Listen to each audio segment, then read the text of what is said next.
Hello and welcome to a general discussion between Vanessa, who will introduce herself in a moment, and myself. I'm Viv Williams from Viv Williams Consulting and various other businesses that I'm involved with, all to do with helping the legal profession to change. Vanessa, perhaps you'd like to introduce yourself. So yes, I'm Vanessa Ugatti, the True Worth expert, and I help law firms and other professionals be able to take charge of their business, charge what they're worth, and create a better or healthier work-life balance. So how do you think, Vanessa, that things have been, obviously we look as if we're heading into a second lockdown as such. How do you think we're coping with that situation currently? Well, that's a big question, isn't it, Viv? And I guess it depends on who people are, what firms are involved in, what they were like before lockdown and what they've been doing during lockdown. It's a big question and there's probably a lot of different answers to it. So from my experience of talking to people, some people are really busy. And so their heads down and they're just doing the work. And you know that's true in certain areas as well. Some people are struggling, you know, they don't have work. Some people are struggling because perhaps they don't have the right systems in place. So what are your thoughts, Viv, on this? Well, I think that when we originally went in March, those people who had sensible, robust IT systems were able to trust their people to work from home. There was a surge, certainly, in the wills, lasting powers of attorney and probate in March and April. That gradually filtered through and slowed down. I have to say that lots and lots of people have invested very heavily in their IT infrastructure because they've recognized that this thing is not going away quickly. Yeah. So what they've done is invest in making sure that their people working from home have got the right technology. They've invested heavily in laptops because they used to think about, let's work on computers from the office. Well, those days have gone. And I think the other feature that I've noticed dramatically is the demand or lack of demand for office accommodation. I'm non-exec of a couple of law firms and one of them's based in London, and they're saying, well, we don't need this space. We don't need to pay these rental figures because we've trusted our people to work from home, and by and large, they've done a good job. Yeah. Of course, that has other impacts, but I think in general, people have had to deal with those fundamental questions about working from home, which I don't think people thought about before. Well, no, because I guess especially the traditional firms probably didn't think about it because they didn't think ahead. They didn't think they needed to think about it. And so therefore, there would have been some people going into lockdown who were running around like headless chickens because they didn't have their IT up to scratch and were having to do all of this. Some firms, of course, already had good IT or maybe had just, funnily enough, invested in it prior to COVID. And so they were, I don't know whether you call them the lucky ones or whether they were just the ones who planned. So you can't plan for this to happen. It's an impossible situation. But I guess we should always be thinking, well, what could happen? What do we need to have in place if? And now we've had this experience, everybody knows that this can happen and that things can change literally overnight. And so then people can find themselves with egg on their face because they can't provide their service. So for some people, it must have been pretty shocking, I would say.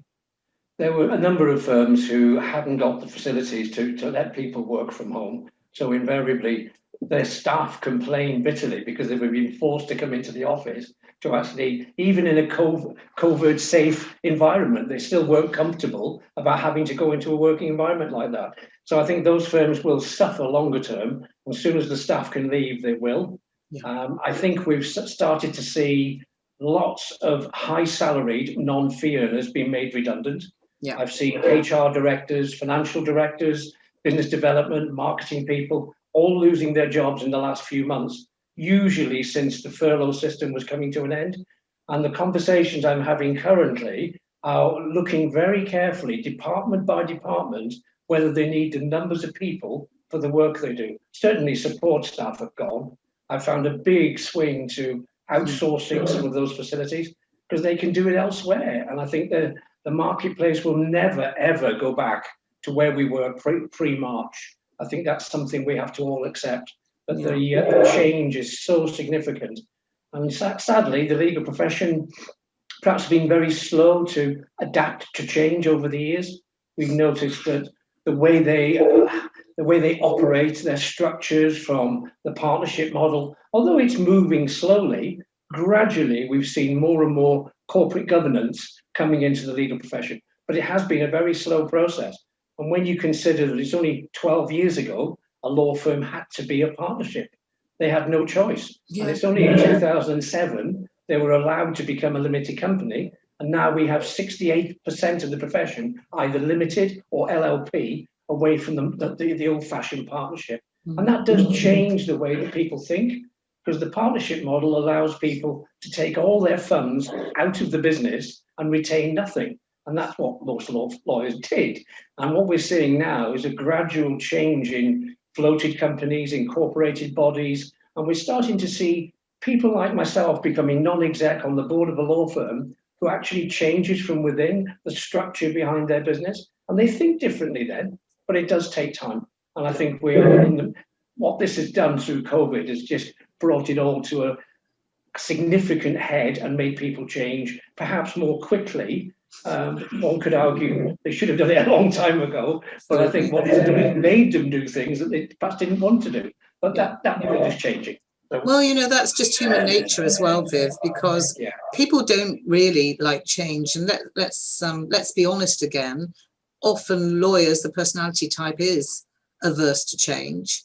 yes. And this situation has meant they've had no choice. It's been really painful. But when people aren't in enough pain, they won't necessarily change. I agree. When the pain is great, they don't have a choice. So it's been ripping off the plaster, as I like to call it. Let's rip the plaster off. And that's what COVID has done. It's ripped the plaster off. And unfortunately, some people have probably bled to death. That's because the plaster wasn't ready to be ripped off.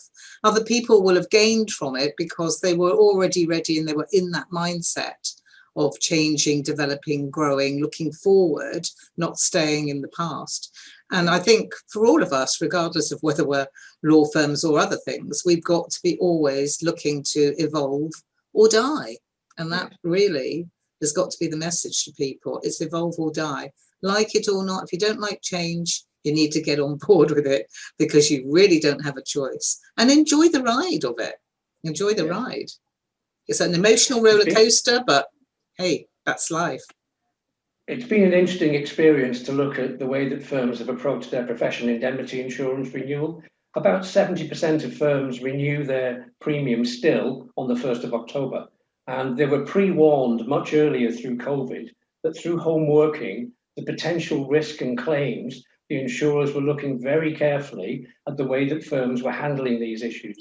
And one of the things that's occurred is that we've seen, on average, 25 to 50% uplift in premiums. Some people have accepted it. They've drawn down on their CBILS loan and paid their premium accordingly. On the other hand, we've had some insurers that said, we technically don't want to be in this legal space. So we'll not only increase your premium, but we want you to put personal guarantees in place to cover any runoff cover that actually occurs. And that could have been anywhere from 150 to 200,000 pounds. And lawyers have just said, I'm not doing it. Why would I put my house on the line in such uncertain times? No. So it's been really difficult. Yeah, I really don't blame them. That must be pretty horrendous. And sorry. No, carry on. I don't know how that could have been avoided. You know, is there something they could have done? I think that's where it is unfortunate because I don't think that they're to blame for that situation. No, I agree. Certainly, I had the experience back in July when CLC regulated businesses, Council of Licensed Conveyancer regulated businesses, were finding that they couldn't get cover at all because of the new bill work they'd been doing and the problems that that's been led through. I've had one particular firm, which I'm dealing with currently, whose premium has more than quadrupled in terms of size of premium. So they're going to go through an administration process because they just can't afford to run it. Because it's all right saying, well, if the premium is 50,000 this year, we can run off is going to be about 150. If the premium is now 150 for the year, the runoff is about 500,000. And that's the big challenge that people are facing. Yeah. So it's usually where 25% or so of their turnover comes from conveyancing and new build work. And I think that's been a real challenge for lawyers this year. I've probably got about half a dozen at the moment who are saying, well, we can't carry on, we don't want to continue in this vein. And I suspect we've got these staging posts during the next 6 to 12 months that will see many lawyers saying, well, we don't want to be in business anymore. We don't like the way that the profession's going. We're a traditional partnership. We're probably men in our late 60s, and we can't see a solution to this. So why would we continue? No, exactly. That'll be the challenge we Why would face. they? Yes. So in terms of some of the firms I'm aware of have been very clever in terms of their sector-specific marketing. So they've gone for a particular sector and say, right, we'll do a webinar on, let's say it's wills and probate or lasting powers of attorney, trusts, whatever it might be. But they've been very clever in the way they've marketed. And I know for a fact that many of them have retained the same level of fee income as they have done previously. So in terms of when we look at these levels of marketing, what do you think in terms of getting the best value out of clients? What could they be doing differently? Oh, on marketing. Marketing, pricing. Well, I think the thing for me is lawyers tend to, as one said to me many moons ago, hunt on the prairie and grab everything and anything that's going. And I always think that you need to go for the tastier morsels. So it's about being more selective and discerning with who your clients are. And of course, with the situation that we've had, because fear is running high, people are more likely to grab everything and anything because they think they won't be able to eat tomorrow, a bit like an animal would do. So I think that's where people need to step back and say, okay, who are our clients? Who are our best clients? Who are our ideal clients? How many of those do we need? What are we going to charge for those? Are there clients that, I call them rather rudely piter clients, which is pain in the clients, that we don't really want, because they're the ones that don't want to pay very much. They're also usually drain your energy, so they ask you too many questions, spend too much time with you, but they don't really give you what you need to have in terms of your business. So I think rather than trying to grab everything, it's about being more discerning, being really clear on who your market is, who your people are, get to know them really well and say, this is who we serve, not this lot and not this lot, because that actually takes away more stress, because there's a difference between being a busy fool and making a profit. I'm sure you'll agree with. So people can be busy. I'm doing all the work, I'm doing the work, I'm doing this work. And then when they look at what they've earned, it's pathetic. And so that really is not a model that I would subscribe to. And it does take a little bit of courage to do it, because clearly, if you're in that hamster on the wheel thing, we've got to grab everything that's coming our way. That's like a scarcity mentality. And it's better to have a mentality of prosperity mentality, where you feel good inside, where regardless of what's going on outside, you are very clear and you focus on those clients and you market to those clients. And so therefore you draw those clients to you. If you do what everybody else is doing, then you get the same results as everybody else. Yes, I certainly think that in the conveyancing world, where people are on panels and the panels are controlling the pricing structure, most people are completely flat out at the moment because of the latent hangover from March and the obviously stamp duty holiday that they've been given. But I've noticed that many of them are doing exactly what you've described, is they're working flat out, people working from home for a pittance, and they're following the panels just to do more and more work. It seems completely futile. Total madness. I had a firm a few years ago who arguably said, we will sack the bottom 10% of our clients every year because we will force the focus on our better clients that will give us more and more work. Admittedly in the commercial world, but that's what they did. And every year they would arguably increase the price to such an extent that the clients didn't want to be with them anymore. Or they visibly said, well, we don't think we can serve you. And they would look at their better clients and go upwards. And gradually, their business grew and grew. Now, I think the point you made, it's incredibly difficult to have the courage to do that during this pandemic. But the world is there, and I think people need to focus much more carefully. But I'm not sure they need the numbers of staff that they've had and the overheads they've had, unless they're actually making a decent price for the products and services they offer. No. And you know, I mean, the thing about people working really hard and not being paid very much isn't just a financial one. It's an emotional one. It's a mental health one. Because if you've got people working flat out, but they're not really bringing much in, where do you think their self-worth is? Absolutely. It's not high. It's impacting on their relationships. It's impacting on their physical health, their emotional health, their mental health. And there's also an energy which I think is the most horrible energy, and that is resentment that creeps in.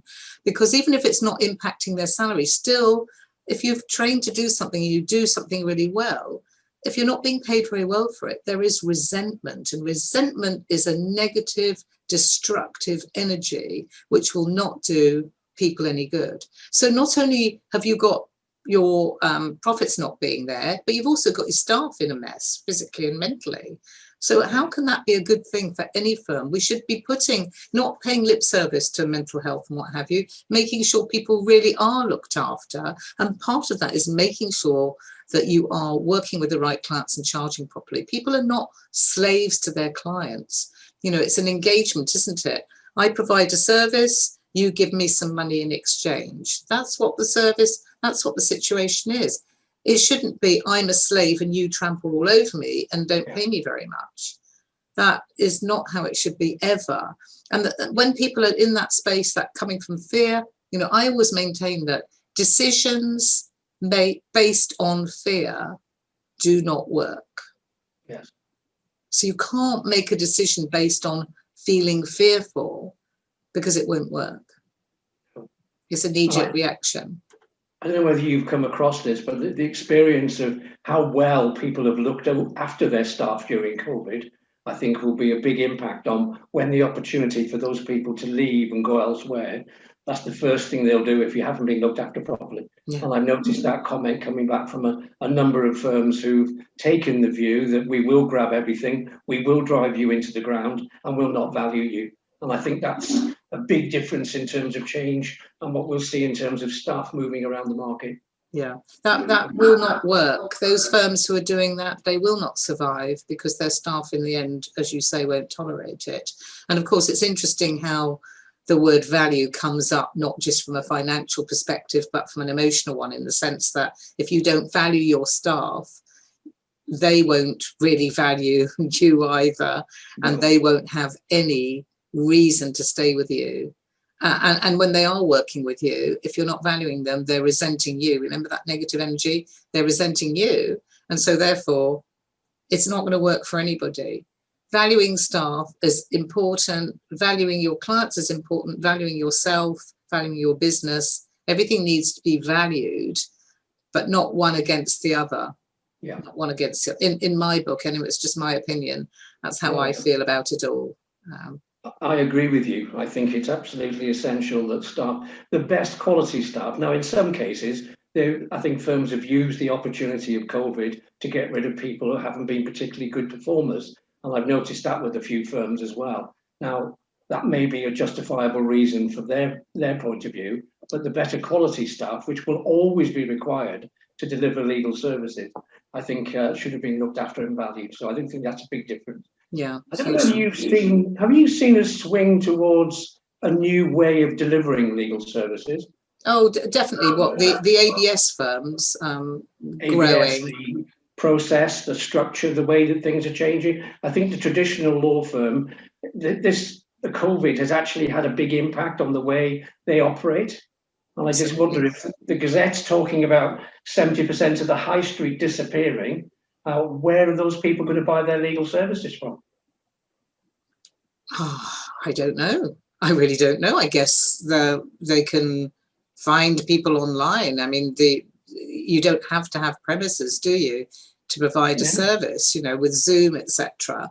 And I mean, I know I've got some connections with at least a couple of the alternative business structure law firms, and they're all taking people on. Yes.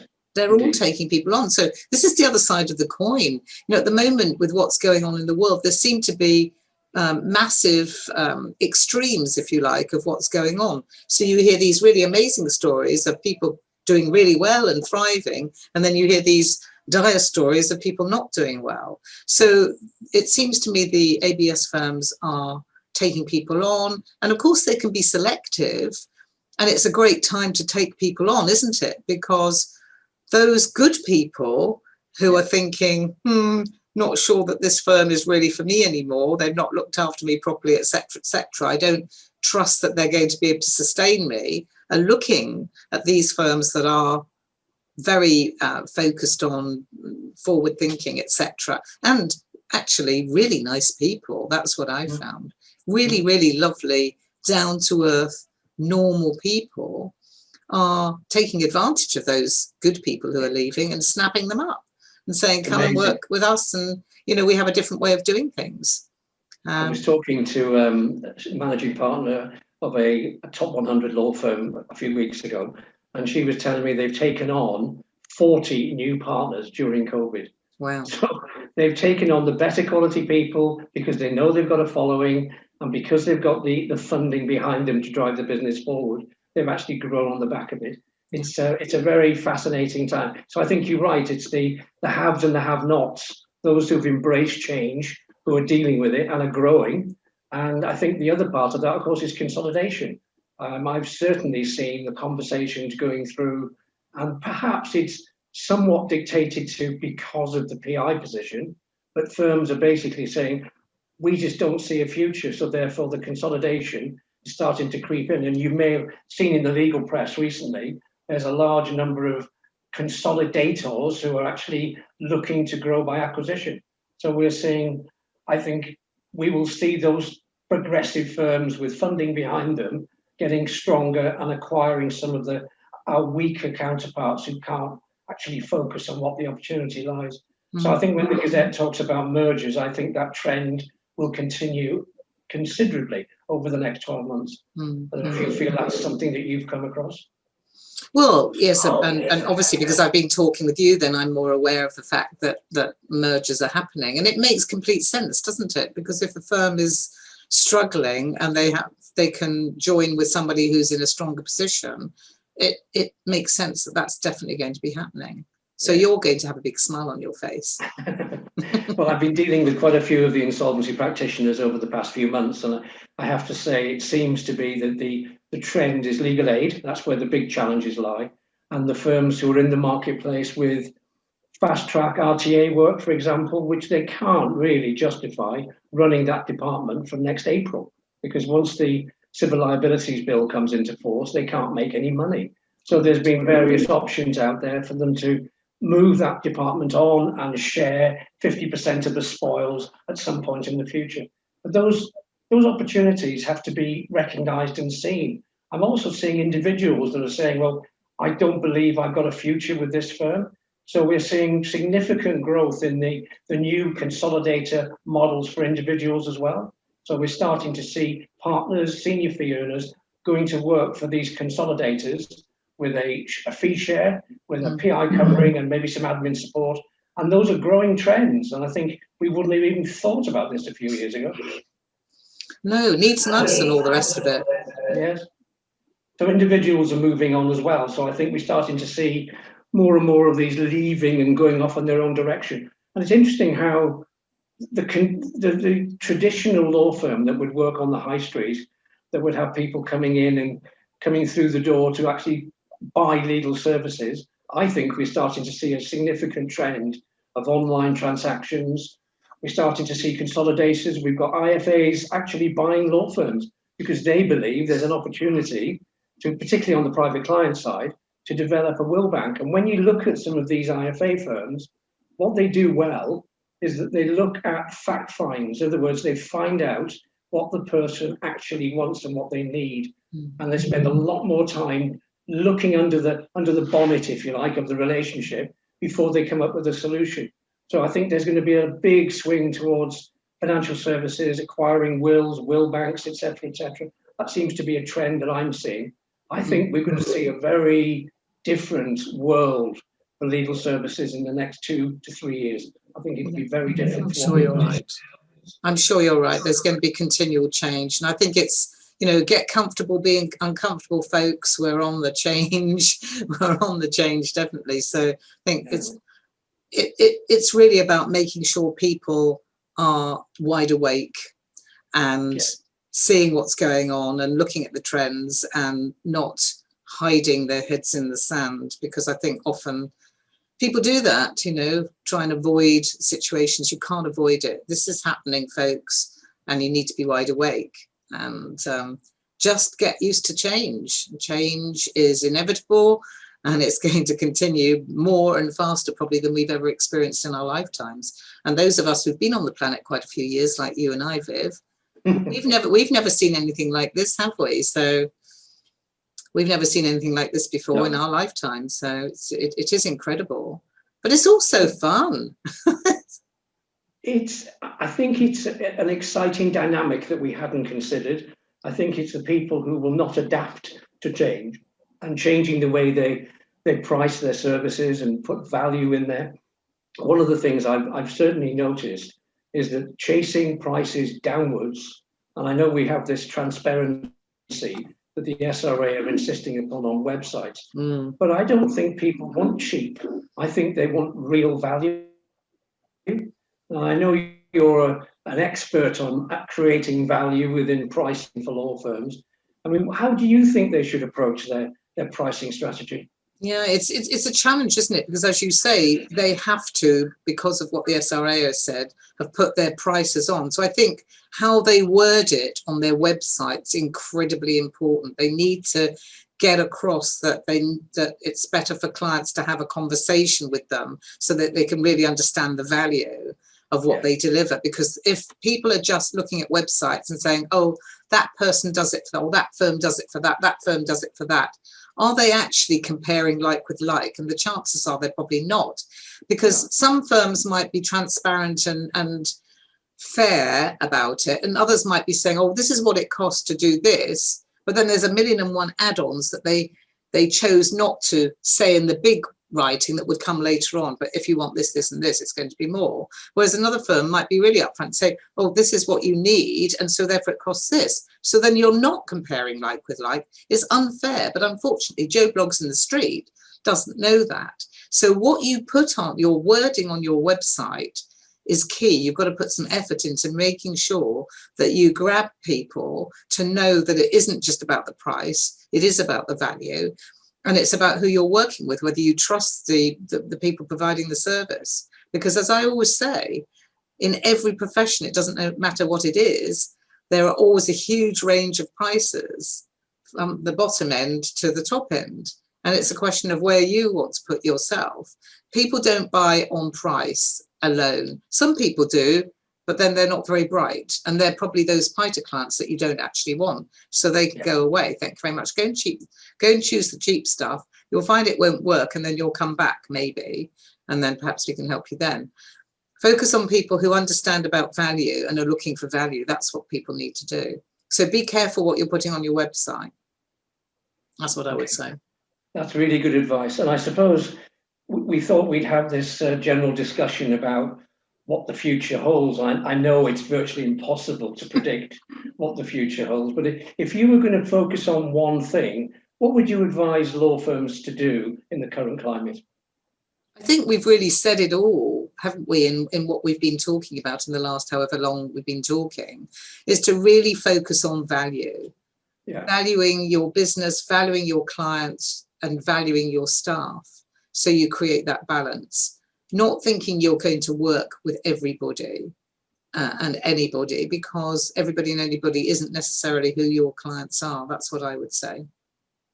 I think that's really good advice. And I think the only bit of advice I'd like to add in to conclude the actual conversation is that I think you need to take professional advice as a law firm. You can't just do it all by yourself. And what I found that as a non-exec director of several law firms, when I'm within the firm, changing their attitudes and changing what they're trying to achieve works well. So I would encourage most law firms to take advice from, I don't mean just you and I'm talking about many other people out there who can help, but take advice, because most lawyers haven't been trained to run a business properly. No. And there are solutions out there that maybe they haven't even thought of. So take advice. Don't be afraid to pick up the phone and talk to a consultant of some sort, not necessarily your accountant, but for someone who can give you that guidance to get you through this, because there will be light at the end of the tunnel. Unfortunately, we may find that that tunnel is getting longer and longer at the moment because of the way we're going into lockdown. So from my point of view, I think that would be take advice, get some guidance, and make sure you're brave enough to follow through on that advice. And do not, I think, as you said earlier, Vanessa, don't bury your head in the sand, No, because this is absolutely. not going away. You've got to do something differently. Yeah, that's brilliant advice as well, Viv. Totally concur with that. I know that often lawyers think asking for help is a weakness. It is not. It is not. I'm saying this now, it's recorded. I hope lots of people hear this. It is not a weakness. It's actually a strength. I agree. And I'd like to say thank you for your time today. And I hope that we can share this with a number of people that will take some value from what we're trying to talk about. And value is the key word. Value is the key word. We want to give you value, and thank you for your time. Oh, it's my pleasure, Viv. Thank you for yours too. Bye for now. Bye.